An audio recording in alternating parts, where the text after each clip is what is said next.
Despite the COVID-19 pandemic disrupting almost all professional events, on July 23rd, Legal Plus and L2 Icon jointly managed to hold the fully virtual Construction Claims and ADR Conference 2021. The conference was participated by 44 moderators and speakers from 9 jurisdictions. With such a star-studded lineup, we had high hopes the conference would be a success, and true enough, the conference achieved its target by seeing an incredible 1,534 registrations. Not only that, the conference also set a new record in the Malaysian Book of Records for the longest non-stop virtual construction and ADR conference, when the conference ended after a 12-hour marathon at 9 p.m. Although the conference ended on July 23rd, its impact is still ongoing, and it is why we organized this charity premiere to let the conference see the light of day again, and at the same time to show compassion and empathy in our community. Let's watch the show together. It was this experience that became the spark for us wanting to help more people. We approached charitable organizations that help feed the poor, needy, homeless, orphans, abandoned, refugees, mentally disabled children and adults, the handicapped, animals, medical care, and help for children's education by providing used laptops and computers. If there is one thing we learned during the course of this initiative, is that there are many good people in our society, and many charitable organizations are going above and beyond to help those around them.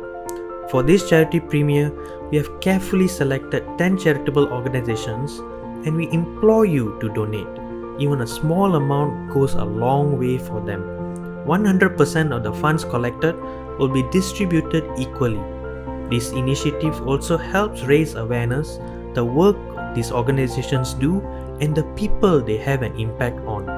This is the very reason why we are organizing this charity premiere, and with your help, we can help those who help others. Tonight, we have 5 distinguished speakers who will be discussing a variety of topics ranging from construction claims to keeping construction disputes connected with software. To kick off tonight's show, we have Dr. Elvis Zhou Feng from China, who is a partner at June Limited Liability Partnership, followed by Anne Ryan Robertson from America. Anne is an international partner in Lock Lord Limited Liability Partnership, as well as the current president of Chartered Institute of Arbitrators, and followed by Wong Chong Wei, a claim consultant in Malaysia and is the director of WCW Consulting Sendirian Berhad. Let's dive in then, shall we?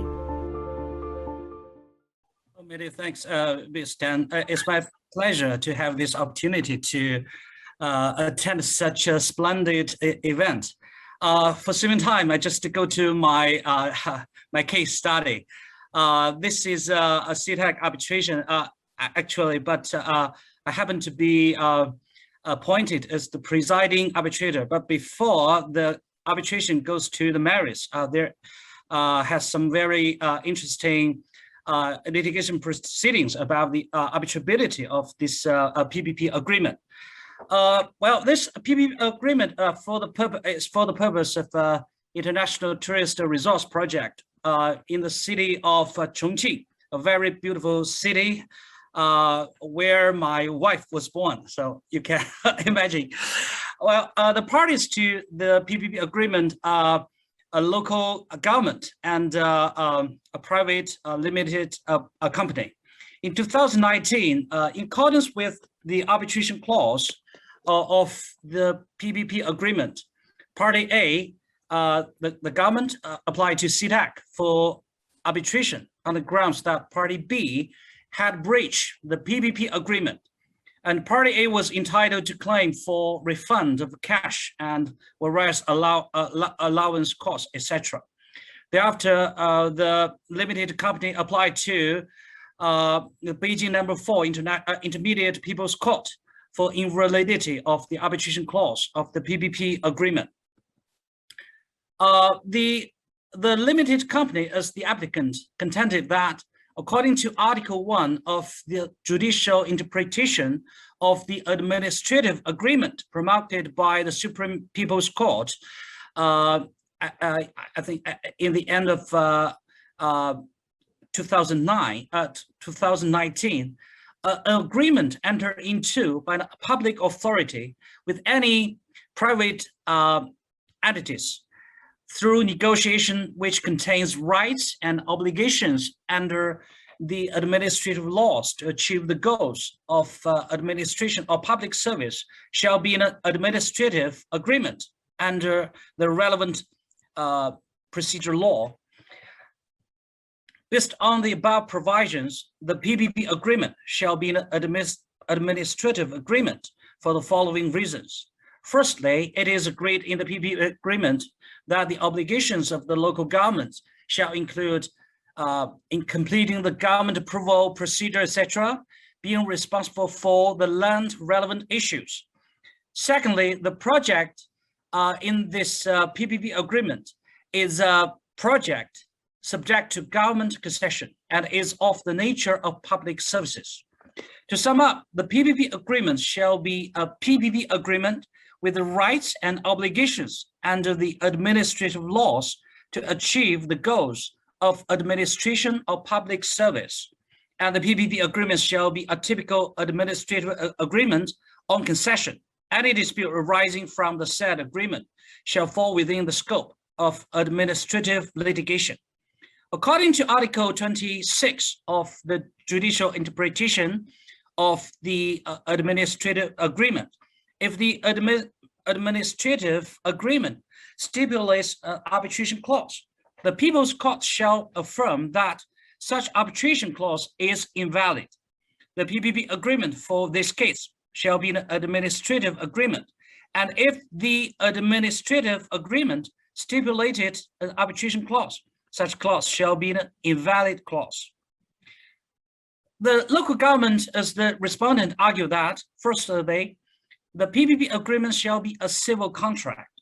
The agreement in which one party was a public authority was not necessarily an administrative agreement. In the case of market transactions, the government shall have the qualifications of equal transaction entities with natural persons and legal persons. Secondly, the purpose of the PPP agreement was to realize economic value, not to realize administrative management. The essence of the PPP agreement was to build the legal relationship for compensation of equal value with property rights as the core content. Thirdly, the content of the PPP agreement was not the rights and obligations of the two parties under the administrative laws, and there was no administrative management relationship between the two parties. The contract between the two parties was based on the Act for Compensation of Equal Value under the Market Transaction Framework and shall be a civil contract. Fourthly, the content of the PPP agreement was to return the paid cash with obvious characteristics of civil disputes. So the issues in this case are, first, whether the PPP agreement shall be an administrative agreement. Second, whether the arbitration clause in the PPP agreement shall be valid. The court determined that the PPP agreement shall be a civil contract with arbitrability. So that's very good news for such kind of PPP projects. Firstly, the question of whether the PPP agreement was an administrative one and whether the dispute involved in the case was an administrative dispute shall be judged according to the specific contents of the agreement, the disputed matters of the parties and the arbitration claims. Secondly, in terms of the content of the PPP agreement, the applicant enjoyed full autonomy of will in concluding the agreement and determining the content of the agreement. The conclusion of the agreement followed the principle of equality, voluntariness, and compensation for equal value. So the agreement on the rights and obligations of the parties and compensation for breach of contract reflected the consensus of the parties. through consultation and created civil rights and obligations for the parties, not those in the administrative laws. Therefore, the PPP agreement shall be a civil and a commercial agreement by and between the parties with equal status in nature, rather than an administrative agreement. Thirdly, the disputed matters between the parties did not target the specific administrative act of the public authority. With respect to the dispute involved in the case, the parties have equal legal status and may apply for arbitration. Therefore, the disputes involved in the case was arbitrable and did not belong to an administrative dispute. So our observations are, with respect to the duality of the PPP agreement, we conducted systematic analysis and demonstration in one of our former reports, which is Annual Review on Construction Dispute Resolution in China, in light of a series of typical cases already existed before the promulgation of the judicial interpretation of the administrative agreement by the Supreme Court, and predetermined at the end of the text of that. In view of the promulgation of the judicial interpretation, we think that the good practice implemented by courts at all levels based on the duality of PPP agreements still needs to be developed continuously and deeply.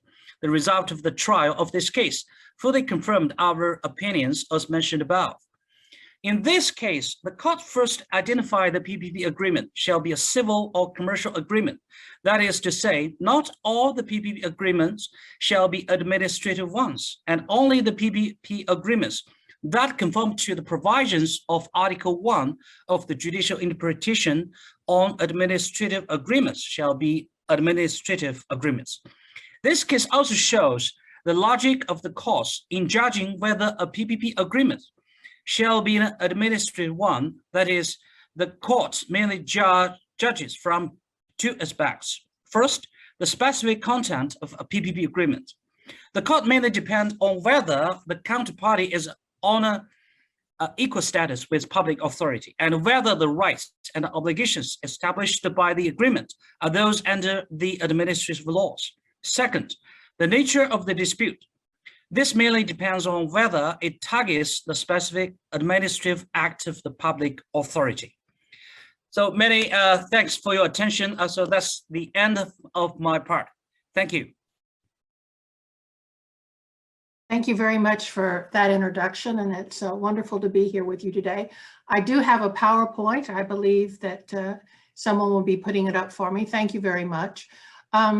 The focus for the next few minutes is going to be on 28 U.S.C. Section 1782, and more particularly, what is a foreign tribunal? My goal is to give you a snapshot of a case that is pending before the U.S. Supreme Court that in fact can have far-reaching implications for private commercial arbitration, including those within the construction industry. Could I have my next slide, please? The question that the Supreme Court is going to be called upon to answer is whether Section 1782 authorizes a district court to order the production of materials for use in private commercial arbitrations.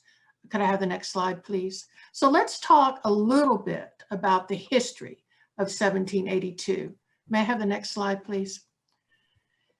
Actually, 1782 has a very deep history because it started in 1863, with what is called the 1863 Act.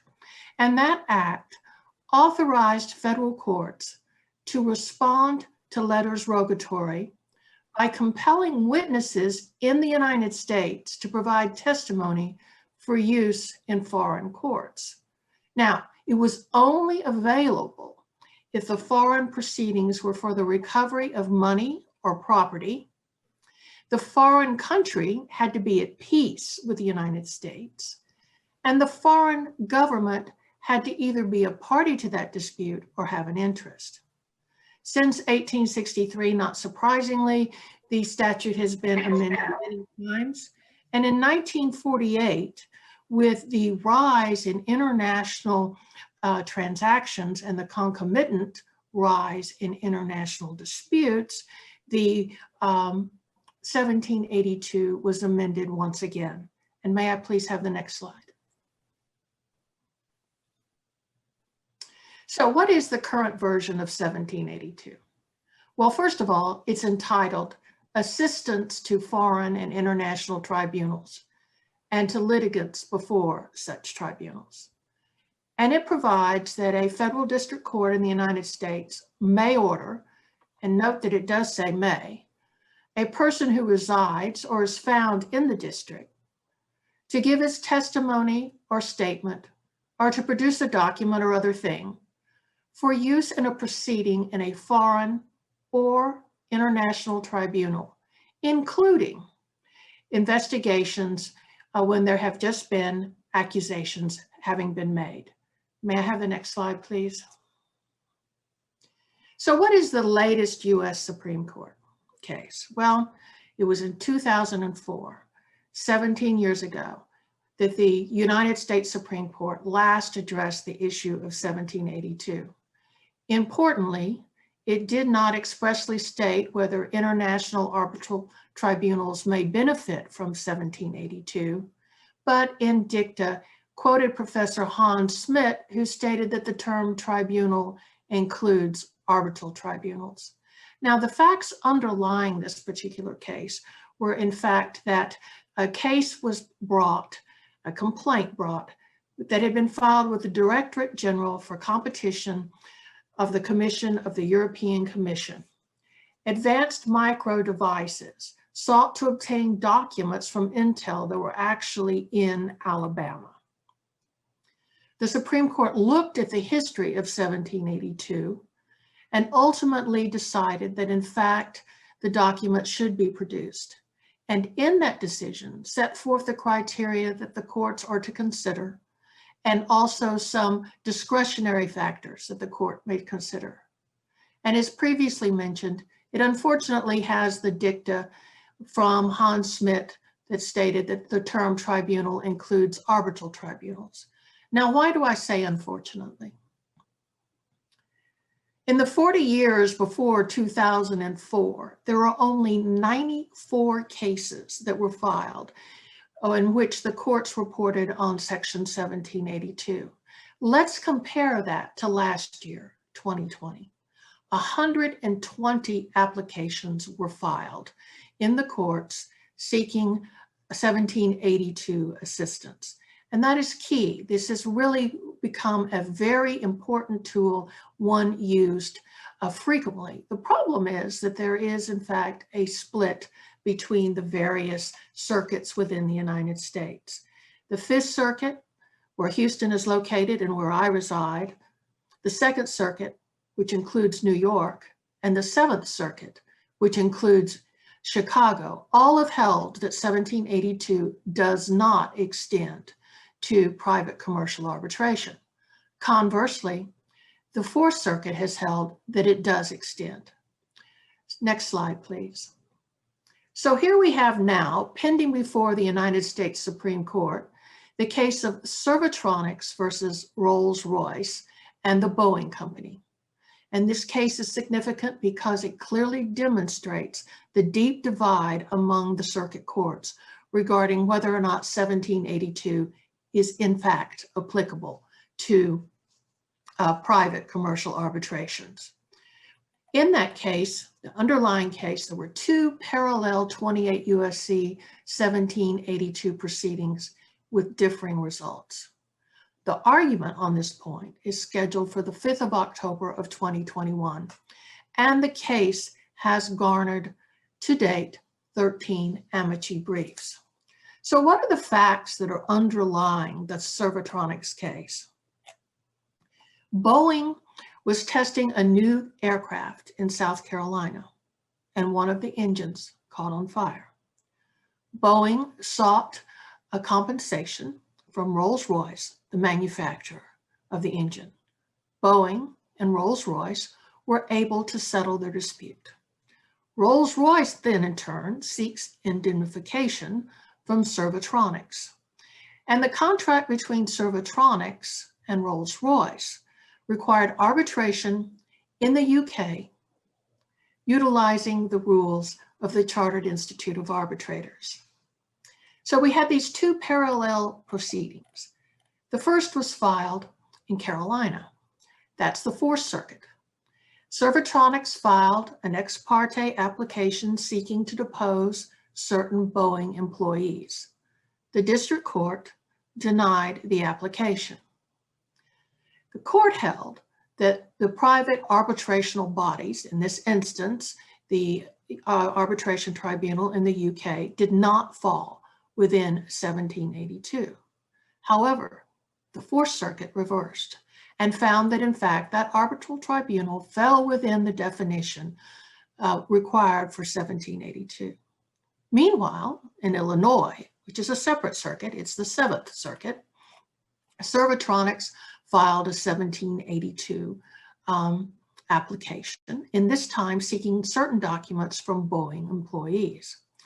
The court determined there that 1782 does not extend to private commercial arbitration, and the Seventh Circuit affirmed.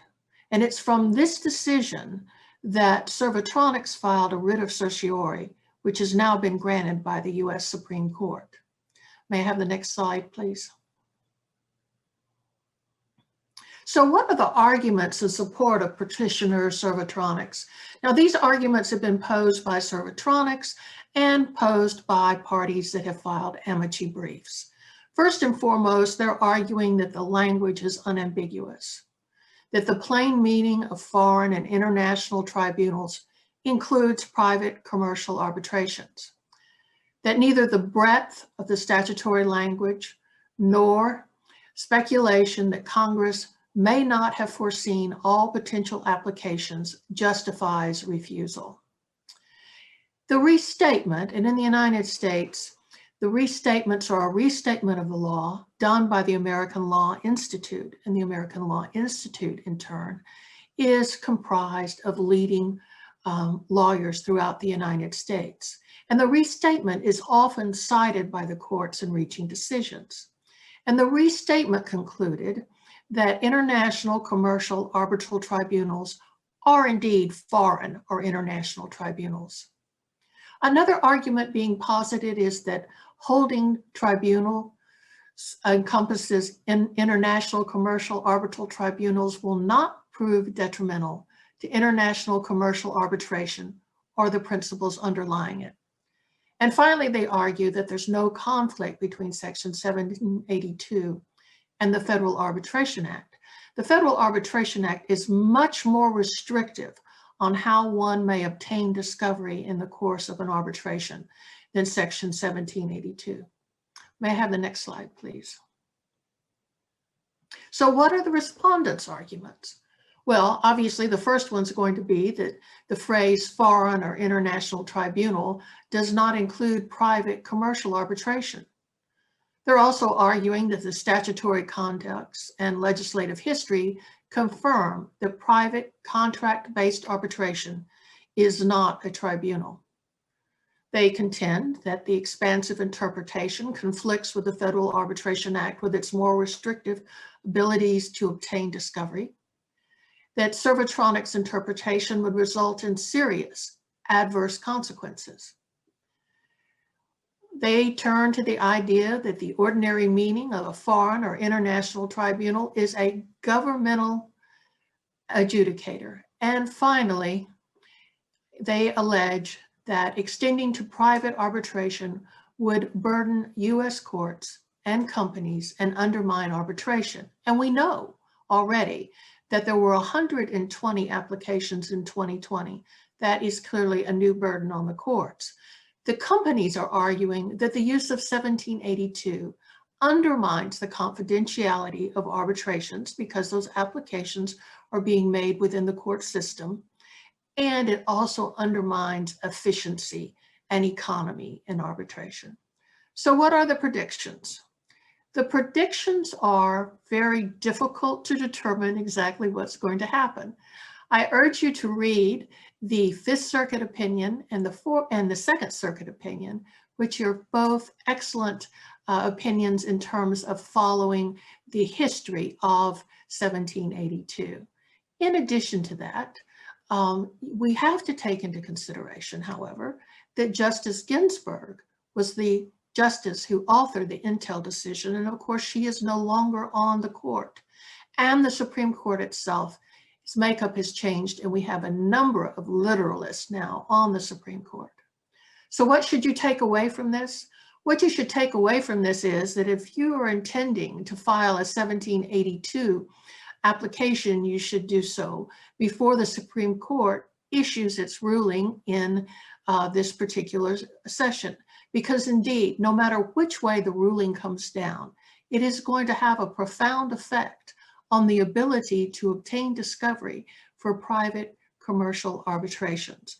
I thank you very much for this opportunity to give you this quick snapshot on this very important case that has large ramifications for all private commercial arbitrations, including those in the construction industry. Thank you very much. Hello, everyone. My name is Wong Chong Wei. First of all, I would like to thank the organizer by inviting me to share in this incredible Construction Claims and ADR Conference. Well, the topic that I would like to share is back to basics for construction claims. Based on my observation, with many years in the construction industry and now practicing as a consultant and dispute resolver, which I often notice that there are still quite many progress claims submitted by the contractor to the certifier without proper justification of their work done. Hence, there are many arguments or disputes arising from the progress claim submitted to the certifier, such as not submitting the progress claim on time, under certification, or no certification, followed by payment dispute that arise between the parties of the contracts. However, I find that very often the aforesaid dispute may not necessarily be caused by the certifier, which may be the party who submitted the claim with insufficient justification of the work done for the claims. Of course, if the party who has submitted complete information to the certifier without certification, then that will be another scenario to discuss. Now, let's go back to basics and discuss how to prepare a good progress claim to avoid the potential dispute on certification of work done. Firstly, what makes a good progress claim? Here, I would like to share with you 3 examples of progress claims based on my personal observation. Let's go to the first example. Based on my observation, this type of progress claim submission usually is a common practice for some contractors to submit their work done claim. As you can see, only with the cover letter and bills of quantities without supporting documents to justify the work done quantities claim. Actually, to me, such submission is insufficient, and the certifier may ask the contractor to submit further supporting documents, which may delay the certification progress. Next, let's see the second example. This second example of a progress claim submission is also another common practice for some contractors when submitting their progress claim with cover letter, BQ attached with site photograph to justify the work done on site. However, may not be able to justify the work done quantities claim too. Alright, by referring to the previous 2 examples, now I would like to share with you the third example of a progress claim.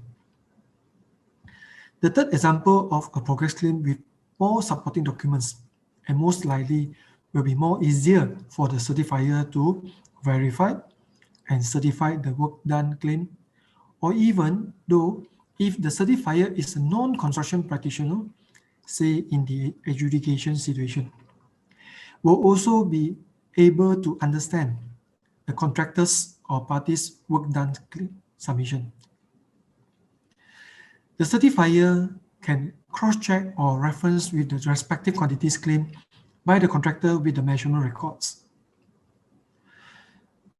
Also, the certifier can cross-reference with the as-built drawings and identify the work element's location on the layout plan.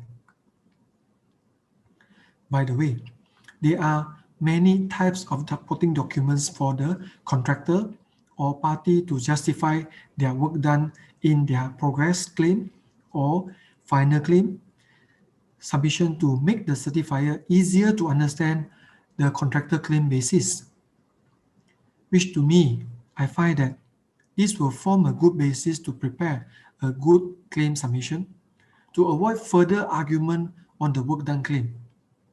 Of course, the certifier may also consider other elements before conclude the certification value, such as quality of work done, etc. As you can see on the screen, there are many types of supporting documents that contractor can consider. Notices, measurement records, site diary, bills of quantities, joint measurement sheet, as-built drawings.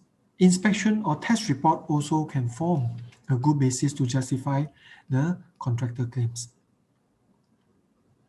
Besides that, another note to share is that there were some cases in which the party who submitted the progress claim without proper acknowledgement received from the receiver. Hence, good practice is to seek acknowledgement received with chop and sign on a copy of the progress claim, and this will also be able to avoid argument on whether the progress claim submitted within the timeline stipulated in the contract. By the way, do take note that to ensure the right company chop with the correct name of the company received the progress claim.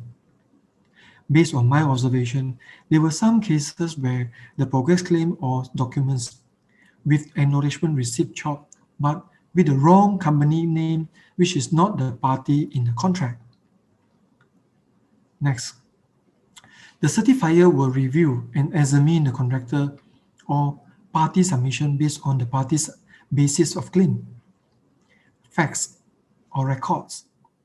Here, the common practice is the contractor or party who submits the claim, which bears the burden of proof to justify their claim clearly, and this will be able to persuade the certifier to consider such work done claim. By now, you know what makes a good construction claim. In conclusion, to prepare a good construction claim is to have a good practice on the contemporary records keeping in the contractor office, such as letters, notices, work program, site diary, photograph, drawings, and measurement records.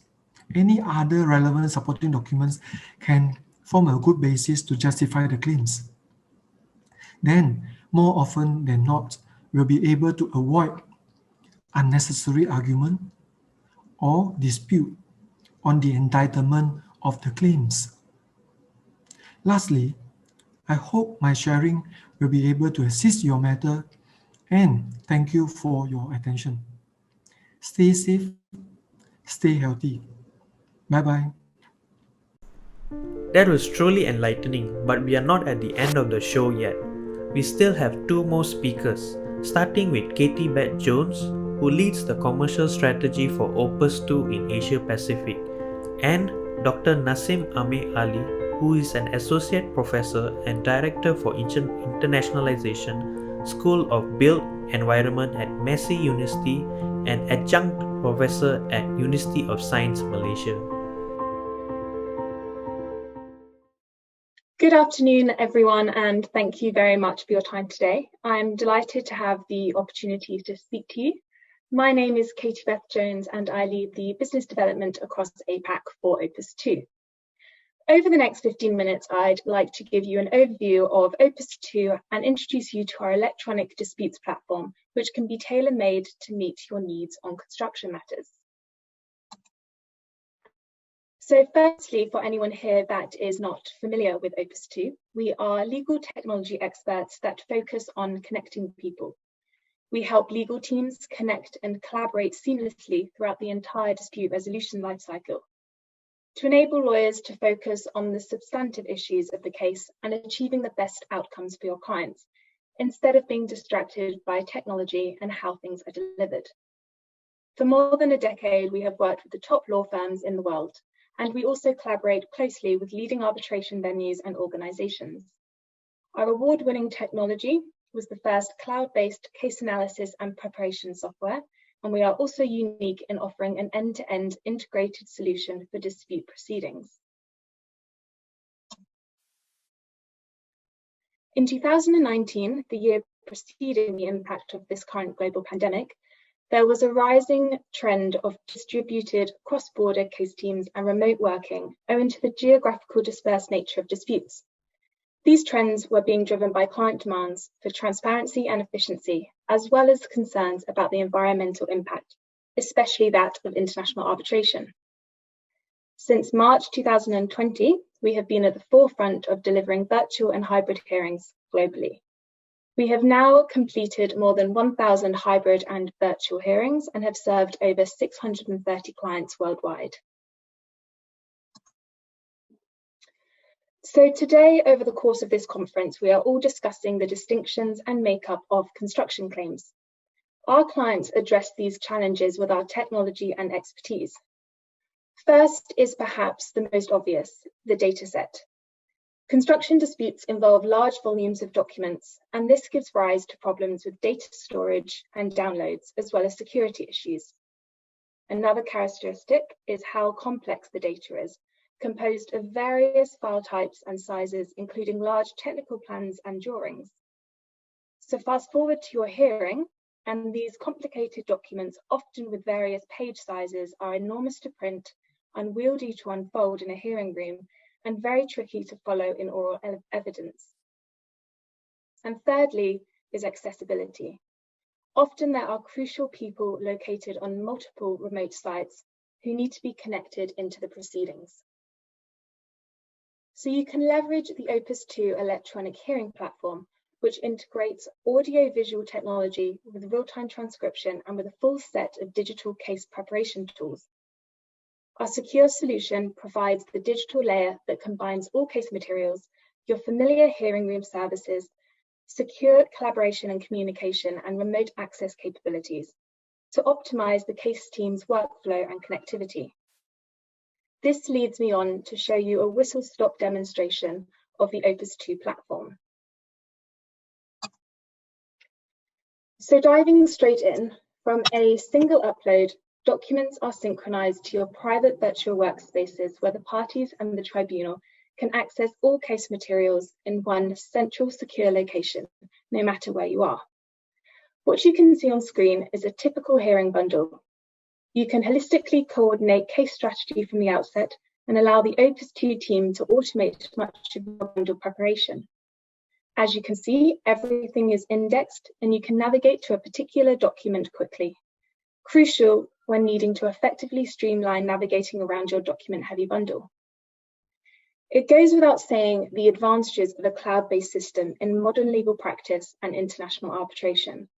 So whether you are in the office, working remotely from home through choice or enforcement during the current pandemic, on site at the construction plant, let's say, or in the hearing room or traveling overseas, you can log into your case workspace online to access all relevant material in one place.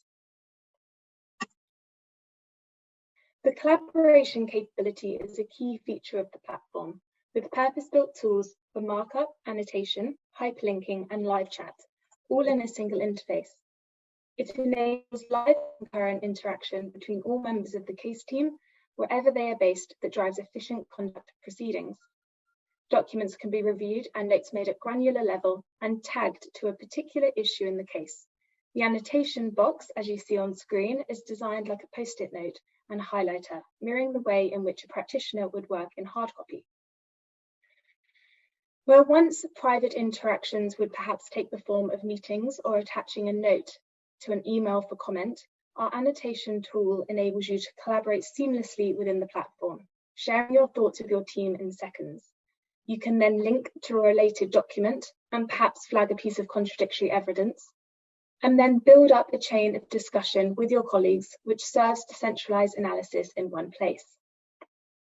All materials are hyperlinked for expedient review of supporting evidence and to memorialize connections between passages of text. Crucially, there is no download time to access and mark up your documents. All notes can be accessed centrally via the Notes tab, which acts as a dynamic digital notebook. If you're a member of the legal team, it enables you to prepare effectively in the platform, consolidating all analysis and work product in the same virtual workspace that you will see through to the hearing. If you're an arbitrator, for example, you can make notes on evidence as you are reading in, or during the hearing when counsel takes witness to document, so that when you are writing the award, you can easily consult those notes in the same way as if you scribbled in the margin in hard copy, but in a far more powerful way. The filter option, just shown on screen, lets you drill down by issue amongst many other filters and jump straight into the document you wish to review.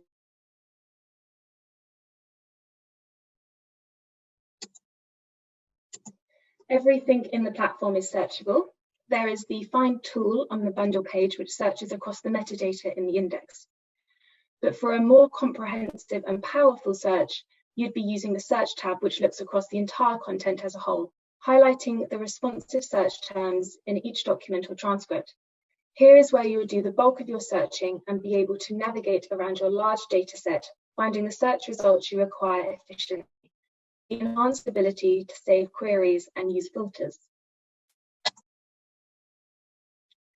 Now, if we now fast forward to the hearing itself, you will have access to the live rolling transcript feed and view the evidence as it is displayed, whether it be to a virtual, part in person, or fully physical hearing. Your hearing bundle sits within the same platform, so you do not need to access or get to grip with another independent system. The Electronic Presentation of Evidence Service, or EPE as we refer to it, displays relevant key documents during proceedings via EPE operator. Specific to construction disputes, the advantage of our cloud-based platform is that these large technical drawings that make up a portion of the arbitral record can easily upload into their appropriate place in the bundle, be presented at the hearing, be linked to the transcript and annotated upon within the system. Dynamic 3D animations of videos depicting the failure of the constructed bridge, for example, can also be stored and displayed, again in a single interface as opposed to having to run a separate system offline. During a physical hearing, when evidence is called, the documents will be displayed on screens situated around the hearing room, and often large format display screens are used for ease of presenting the large drawings. During a virtual hearing, the EPE operator displays these centrally via the video conference within seconds, so there is no delay or distraction while participants look for the document individually, which is particularly useful to guarantee that everyone, no matter where they are joining from, is looking at the same page and passage at the same time. The EPE operator can comparatively display documents side by side within the same screen and zoom in and out of different parts of a document. A unique capability, which we name as Follow Presenter, means that whenever a document is called, a personal copy of the document is presented on your private screen, so you can annotate it instantly, as you would if you were taken to a page in your hard copy and wanted to scribble a note in the margin. Opus 2 has been embraced by the judiciary and arbitrators globally who have used it, praising the system for its ability to make lengthy hearings much more manageable and enable them to be concluded within the allotted timetable, which of course benefits both parties and the court or institution. In fact, it is often praised for 30% time saving. Our EP service not only accelerates proceedings, but allows the arbitrators or judges and the parties to focus on the substance of the hearings of the evidence rather than on locating it. So as you can see, what I hope you can see anyway from the videos, is that Opus 2's integrated platform solution can simplify preparation as well as the presentation for construction disputes. A lot of the features are core capabilities of our platform and are similarly enabled on many more use cases. With Opus 2, instead of constantly transitioning from paper to digital or from one application to another, team members are using the same joined up solution to conduct preparatory work digitally produce and share the searchable bundles, and actively participate in the hearing, including the presentation of evidence from the remote distributed locations. Our intuitive platform is designed for lawyers to complement how you work already, from instruction through to resolution. That brings me to the end of my session. I hope it has given you a flavour of what we offer. Please do feel free to reach out to me if you would like to find more, and I hope you enjoy the rest of the conference. Hello, everyone. Welcome to this session in this L2ICON Construction Claims and ADR Conference. This session is called Vision 2030 and the Move Towards Plain Language Construction Contracts. That is what it is that I'm going to be covering. Now, can I just share with you, exactly 2 years ago, at Eden Park in Auckland, the Society of Construction Law New Zealand had organized a national conference, and we had record attendance. Of course, nowhere near as many as the 1,300 or so people who are here today watching this through live Zoom. But I had raised a similar issue about moving construction contracts towards plain language. One of the things that I want to cover today is how much we've progressed over the past 2 years. Anyway, today we're everywhere. Today is an international session, and I'll just carry on with this, with my message as to what it is that my Vision 2030 is. Now, when we talk about reformation or innovation, actually writing contracts in plain language is not an innovation. It's been around for a long time. Unfortunately, within the construction industry, there's been a little bit of a slow take-up. So I ask that you keep an open mind, because innovation requires an open mind. Now, once you've got your mind open, let's dream. Let's just dream. Of course, not I have a dream. Well, I do have a dream towards 2030. But the problem is, if it is just a dream alone is a mere puff. Not this kind of puff, like curry puff, but a mere puff, which means that if you wake up, you might realize, it's just gone. So what we need is dream combined with hard work, which gives us vision. So the vision, so what is the vision then? The vision basically is Vision 2030, and that is every construction contract, smart or otherwise, I'll talk about smart contracts in a minute as we move towards the future, has a structure, a construction contract. The vision is basically a contract which has got a structure and plain language style that parties to the contract, the client, the contractor, subcontractor, and the contract administrator, architect, engineer, quantity surveyor, superintendent, officer, superintendent, or whatever that we may call them, as well as secondary users, dispute resolvers like arbitrators, mediators, adjudicators, and so on, and their advisors like lawyers and claims consultants can understand clearly and easily. That's the vision. Now, there are a few related questions that may arise out of this, and that is this. What is plain language? Whose monolegal drafting guidelines are we going to use? Is it possible to write construction contracts in plain language without losing the legal intent? What are the benefits? Has it been done before? You know, the famous tried and tested question. Anyway, I'll address each of these questions one by one. The first question, whose plain legal drafting guidelines are we going to use? The answer is anyone's. I don't care which plain language drafting guidelines is used from anywhere in the world, as long as construction contracts are written in plain language by 2030, and it complies with any plain legal drafting guidelines found anywhere in the world. Here's an example that I've given, only because I discovered it relatively recently, from the Australian government website about emphasizing plain legal plain writing in all government communications. And of course, there are many around the world, such as the Plain Language Commission UK one, the Parliamentary Drafting Guidelines from Australia, New South Wales, the New Zealand Drafting Guidelines, and even the new drafting guidelines in Hong Kong, which is relatively recently published. Next question is, can we write or rewrite construction contracts in plain language without losing the legal intent? The answer is overwhelmingly yes. In other industries, it's been done. Banking, when Citibank rewrote their credit card contracts, there was much fewer inquiries to the bank, asking clarifications and so on, insurance, health, even tax, and even within property and construction industry. Going a little bit wider to respond to the question of legal concept, plain language, when Martin Cutts from the Plain Language Commission UK rewrote the the English UK Timeshare Act 1992, it was commented by Professor Michael Zehnder, QC, who's an emeritus professor of law in London School of Economics then. He said, proof of the pudding is, well, it was everywhere, was there for everyone to see. Point made, testing confirmed it. In, of course, other initiatives, President Carter's famous regulations to be instructed to be in simple and clear language. The UK Renton report highlighted the examples of convoluted drafting. And then in New Zealand, the New Zealand Law Commission, and of course, the famous Victoria Law Reform as well, which commissioned the plain language, plain English in the law reports.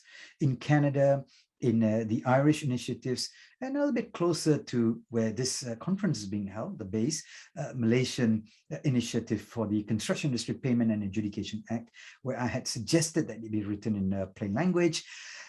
Relatively speaking, it's quite good, but of course not entirely compliant with plain language drafting guidelines worldwide. Not quite there yet, but it's getting there. Moving on to the next question, what are the benefits of plain legal drafting? Far too extensive to list here, but a direct benefit is the is a financial benefit. And Peter Butt, for instance, when he spoke at a conference, international conference, again in Kuala Lumpur in 2008, said that the evidence that plain language saves money is unequivocal and overwhelming. Incidentally, Peter Butt is an emeritus professor at Sydney Law School. Has it been done before, specifically within the construction industry? Yes, it has. In fact, it's been done in Kuala Lumpur, it's been done in the UK, NEC contract, for instance, and it's been done in New Zealand, in the Antipodes, in Auckland, where, and I'll show you some examples of all these, right? Let's start with the core document. In Malaysia itself, the standard terms of construction contract for renovation in small projects was published in 2015. You can download a free copy there. It was endorsed by the engineers, the architects' bodies, and the master builders, and the Ministry of Works and Insurance and so on. So this is the first construction contract in the world to get the Plain Language Commission UK's Clear English Standard accreditation. And just to show you how it could look like, or what a plain language contract could look like, the construction contract, if you look at the clauses, only 7 clauses, all the time clauses are clustered together, the money clauses are clustered together, the quality clauses are clustered together, then of course, subcontracting, termination, dispute resolution. That is the structure of the contract. Contrast that with this particular contract taken from a traditionally drafted contract. Those of you from Malaysia might see this as a familiar contract. It's the government contract, the Public Works Department contract. And 81 clauses, it's not, I wouldn't say it's entirely random, but where is the project management structure to it? This could be restructured into some sort of a better logical structure. Now, going to the actual wordings of the contract itself, here's an extract from the STCC, the Standard Terms of Construction Contract, which I mentioned earlier. Look at the style. The contract administrator must provide information, make all decisions, and so on. Here's another clause. All contract administrators' instructions, decisions, certificates must be dated and made in writing. Nice, clear, concise, short sentence, straight to the point. It gets even better. The contractor must start the work on the date stated in A6. I don't know if we can make this plainer. And attached to the contract are a set of pro forma, all of which are written in plain language as well, plain English in this case. There's also a plain Malay version as well. So I keep using the word plain language because I'm covering both English and other languages as well. Take this, for instance, practical completion certificate. I certified practical completion under clause, whatever clause was achieved on, insert the date and sign. Simple as that. Here's an extension of time certificate pro forma. Your date for completion is this. Under clause, I now adjust the date to be this. And the reasons are as follows, and you just tick or put in the duration for it. in summary, that particular contract, as I said, is the world's first to attain Plain Language Commission UK's Clear English Standard accreditation, uses plain language. It's got a structure which adopts a project management approach, all the time clauses together, money clause and quality and so on. No redundant legalism like whereas, hereinbefore, hereinafter. Doesn't have multi-meaning words like shall. I talk about shall in a minute. No contradictory conjunctions like and stroke or. Again, I'll come back to that. No redundant doublets or triplets like null and void, for instance. No Latin phrases. No multiple cross-references, only a single reference to the appendices. It's got an average of about 20 words per sentence, which is generally the recommendations of most plain legal drafting guidelines around the world. Passive sentences, a little bit on the high side at 25%. The recommendation is under 20, but we'll work on it, perhaps in next edition. Total word count of about 5,000 words. And okay, it's not a perfect contract. Obviously, no contract is perfect, but it's moving towards it. Just like that cow that you can see at the bottom right-hand corner. It's a world map on it. It's a perfect cow? Nah, New Zealand's missing on it. So not quite perfect. And you might say that, it's nice and simple. It might be simple on the face of it, but the thinking behind it was complex. Anyway, don't have to worry about it. Just like Microsoft Word, use it. It's nice and simple, just use it. Or like a MacBook, for instance, which is what I'm using now. Now, I've had feedback from some of the top 10 world authorities in the area of plain legal drafting. Professor Joseph Kimball, for instance, who redrafted the federal court rules in the UK, in the US, said, "Oh, good, and they look pretty good." I mean, in his American accent. Professor Peter Budd, and I mentioned earlier, suggested that it's a marvelous document. This is not the actual contract that I mentioned, but a similarly styled subcontract which was published in 2007. And Judge Painter, who's a former United Nations Court of Appeal judge, one of the most published judges in Ohio district, said all plain language principles were used, and he particularly highlighted especially good is the use of must instead of the ever pernicious or ever problematic shall. You have used all modern methods of legal drafting. Mark Adler, who published a book published by the Law Society on Clarity for Lawyers, said clearly and attractively laid out short sentences, good job. If you want a copy of a detailed reference of it, you can have a look at the Society of Construction Law paper, which I had written way back in 2008 for more references and details.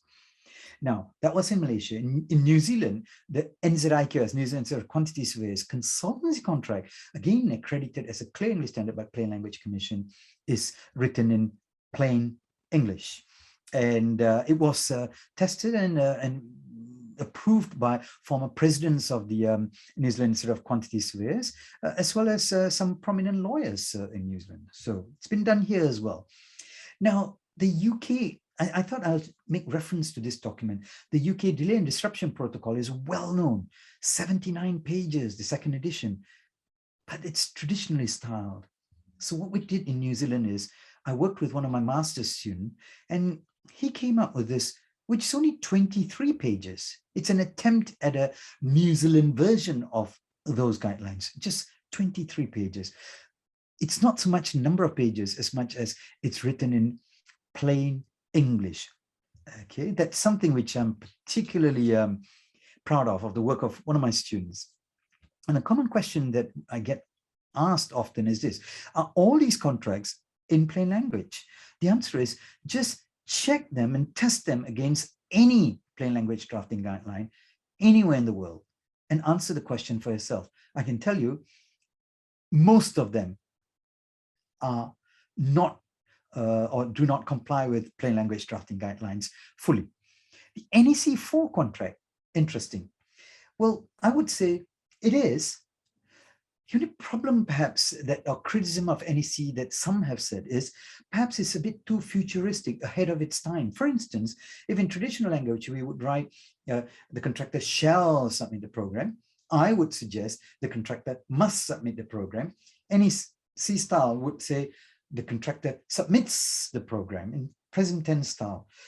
A little bit uncomfortable for people in industry today, although legally it may well mean that it's mandatory for the contractor to submit the program. So perhaps slightly ahead of its time. Research in the US shows that in a big number of respondents, more than 1,000 return surveys showed that consistently over 80% of judges and lawyers preferred plain language. And that you can find in Joseph Kimball's Lifting the Fog of Legalese book, series of papers. Now, question then is, what about in Malaysia, a developing country? Plain language too, according to nearly everyone, if not, it's probably everyone who put up their hands anyway. A vast majority thought that the plain language version was a preferred version. This was at an international conference in Kuala Lumpur in 2008. And I've included in the slides, which you can get hold of anyway as a separate document, literally an article which he wrote about just about his experience coming to going to Malaysia for the first time. Interesting. And in fact, we had a number of speakers, including one of Malaysia's famous construction lawyers, Tan Sui Im, who demonstrated 4 clauses which I had rewritten from a traditionally styled Malaysian contract into plain language, and she presented it, and she confirmed the original compared to the redraft. The redraft reflects the original accurately. So there you go, verified by a well-known construction lawyer and preferred by masses of the audience. More than 350 people who attended it. A question then one has to ask is, well, how do you do it? Learning plain English or legal drafting, plain legal drafting, is a bit like learning a new language, according to Rudolf Flash. Who is Flash again? Well, if you look at a Microsoft Word document, you will see the Flash reading ease index, for instance, when you do a statistical analysis of how well you've written. Well, that's the famous Rudolf Flash. And he says, you just have to master it. It takes time, lots of practice until you've mastered writing in plain English. Now, I want to go share one more thing. Some contracts have been even presented to the extreme as a flowchart. Engineers would love it. Of course, Harbin Singh would love this, but lawyers hate it. They like words. They don't like diagrams and words and so on. Now, can we move on? Well, maybe, but there's one more question. Is there anything wrong with the current tried and tested contracts? JCT contracts, Malaysian contracts, Singaporean contracts, tried and tested for so many years. After all, not all contracts listed here, for instance, have been condemned by judges as a farrago of obscurities, as has the JCT contract been, which of course then was replicated or sort of copied style in Singapore, in Malaysia, in Hong Kong, and so on. Well, let's have a look at it. Now, before that, just want to remind the lawyers amongst the audience, remember, there's an element, a lot at stake here, because the extent of trust of lawyers are at the bottom of the heap. So we need to do something to get lawyers up to firefighter standard of extent of trust of lawyers. So just bear that in mind. Moving on then, here are a series of extracts of clauses from various contracts from around the world, just to demonstrate a few things. I'll go as quickly as I can. Here, people think that the word shall normally means must. Of course it means must. And here's a demonstration of a clause from the most commonly used construction contract in New Zealand. It says shall be entitled, which basically means may. Shall be entitled to, may. That doesn't mean it's mandatory, does it? It doesn't. And then here, another use of the word shall, a third meaning of the shall, apart from must and may. Shall continue, basically make the present sentence style. Basically, you can drop the shall and just say continues. The old contract, the 2003 edition, had 700 shells. The new version of it had 900 shells. I've got no problems with using the word shall, provided it's used consistently, but it is not. The New Zealand Standards contract doesn't use the word shall consistently. So that goes against the basic drafting principle. That's the reason why I object to use the word shall in the New Zealand Standards contract, for instance. Contrast that within the same country in New Zealand, legislation, no shells in the Construction Contracts Act, and no shell in legislation over the past 10 years. Nor is there in New South Wales, Queensland, Victoria, and many other modern jurisdictions. The Hong Kong legislative guideline too suggests that don't use the word shall. So if only construction contracts complied with even legislative drafting guidelines, we'll do well. Here's what Brian Garner, who is Brian Garner, by the way? He writes dictionaries, the Dictionary of Modern Legal Usage, for instance. He lists down plenty of references on it, so I'm not going to go detail into it. Professor Peter Butt, in his book, identifies 10 different uses of shall. One word, multiple meaning, best avoided. And again, I'm sorry to keep using the New Zealand contract. It's just that I've been focused on it because I'm teaching at Massey University in New Zealand. And look at this contract, for instance, the crisscross multiple cross-referencing. Now, if you think this is bad, look at the JCT contract. Look at the Malaysian PAM contract. Look at the FIDIC contract, for instance. Well, they're worse. They're worse in terms of multiple cross-referencing. Choice of words again, lots of extracts. Look at this, 69 words in one sentence. The same drafters, the government contract drafters, decided, hey, we could do better. So from 69, they improved it. In this version of it, 29 words, brilliant improvement. My point here is this could be done even better. 6 words, just Malaysian law applies to this contract is as good as what it is that they originally intended with 69 words and subsequently 29 words. This comes from Singapore. Again, I'm emphasizing to show that the problem is widespread. It's not just Malaysia, JCT contracts or whatever. It's widespread, New Zealand and so on. Here it comes from Singapore, from a subcontract. Now, I emphasize the subcontract because who enters into this contract? Contractors, subcontractors. English might not even be their first language, and yet they're expected to understand this contract on first, second, or third reading on a day-to-day basis. Remember, construction contracts are administered by the contractors themselves. If it's a subcontract, there's no lawyers involved in it. But look at the words. If a dispute rises within, under, out of, or in connection with the subcontract, or under or out of, in connection with the subcontract words, distinguishing in it, and shall endeavor, if negotiations fail, it shall be referred to mediation, meaning condition precedent, maybe, but it says clearly for the avoidance of prior reference to dispute to mediation is not a condition precedent,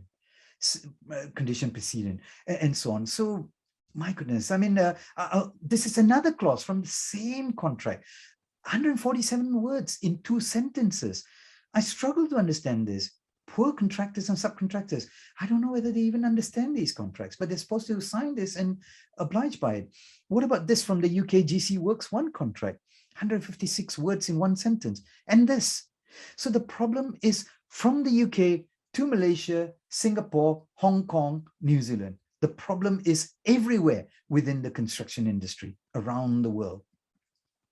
Now, I mentioned about the use of this thing called N/or, abominable invention, inexcusable barbarism, sired by indolence and damned by indifference. These are all not my words, judges' words.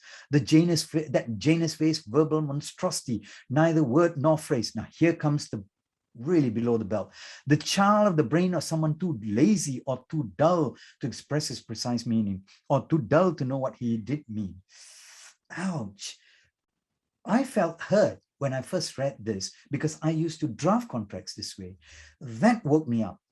Now the question is, can this be rewritten in alternative plainer style? The answer is yes. Instead of A, N, or B, just say A or B or both. Or if you have a list of things, just say a combination of any one or more of the following, A, B, C, D, E, instead of A, N, or B, N, or C, N, or E. And when you start putting in the words, all supervision overheads, profits, N, or cost damages, N, or in connection with, N, or arising, that comes straight off. Again, a domestic subcontract, which means that subcontractors and contractors are expected to understand it.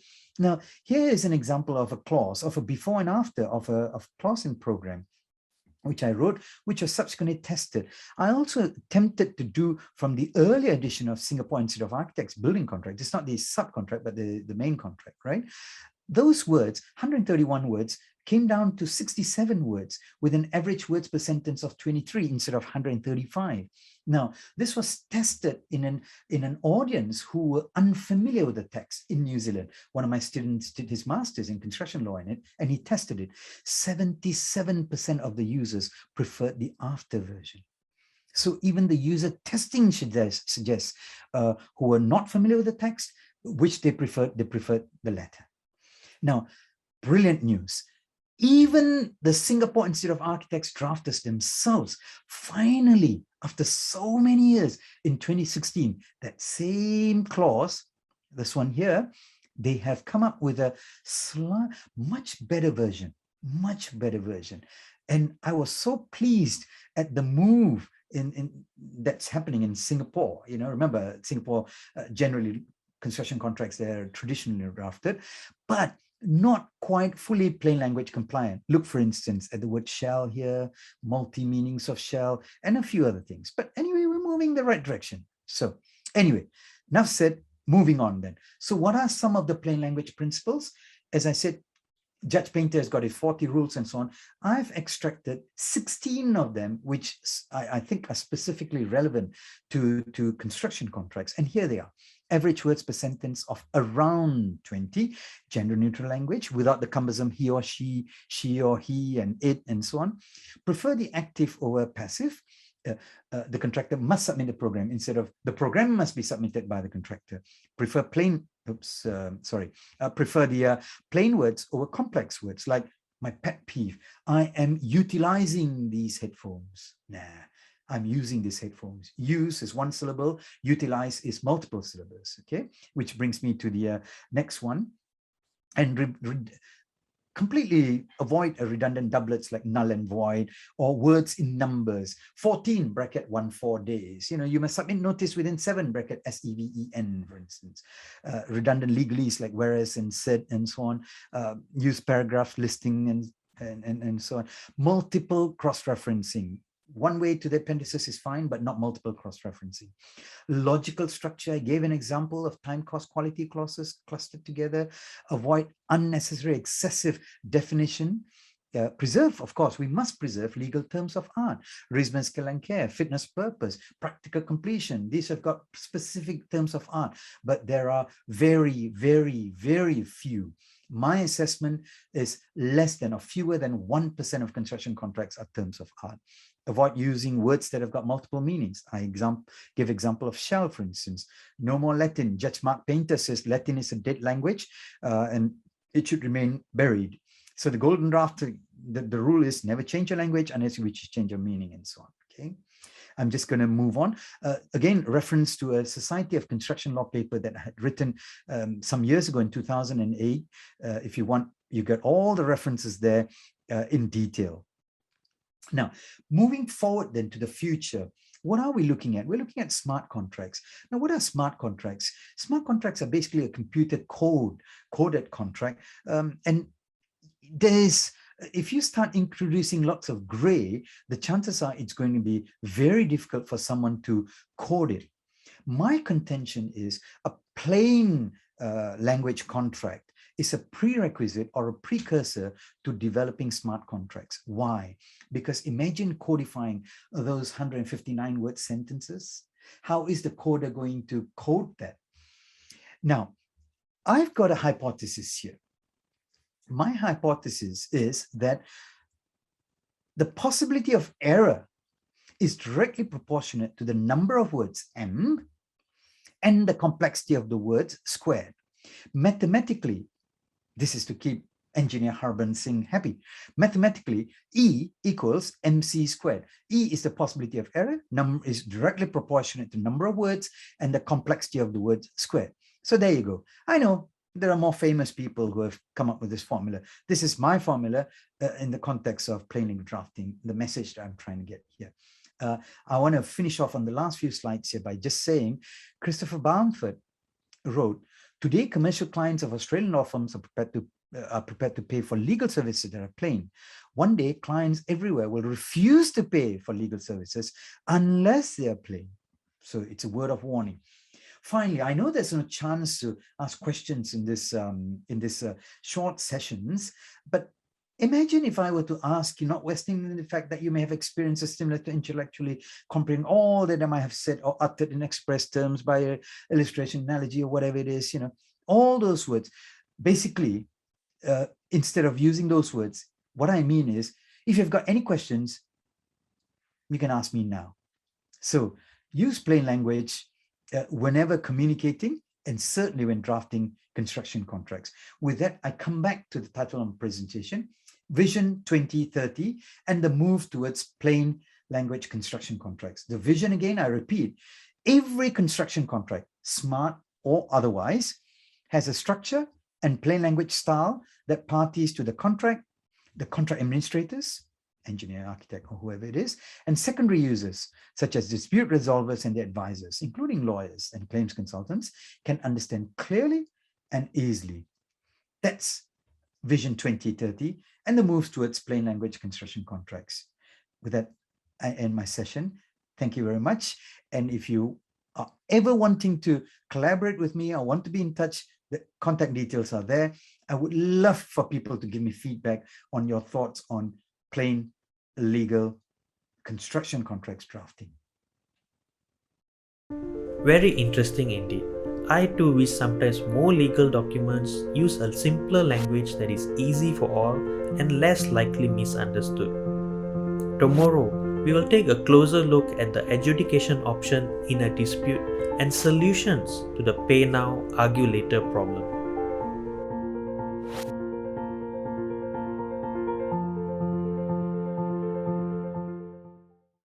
Malaysia is the 5th country to bring in statutory adjudication. Datuk Sundaraju, who is going to be a speaker afterwards, has given me the moniker that I'm the father of SIPA. I mean, the adjudicator's fee may only be, let's say, about 20% of what the expert is getting. There's been a very high success rate of enforcement as far as Singapore adjudications are concerned. Right. Pay first, argue later. Our in the UK, the payment regime legislation is separate to the adjudication regime, but they do fit together. And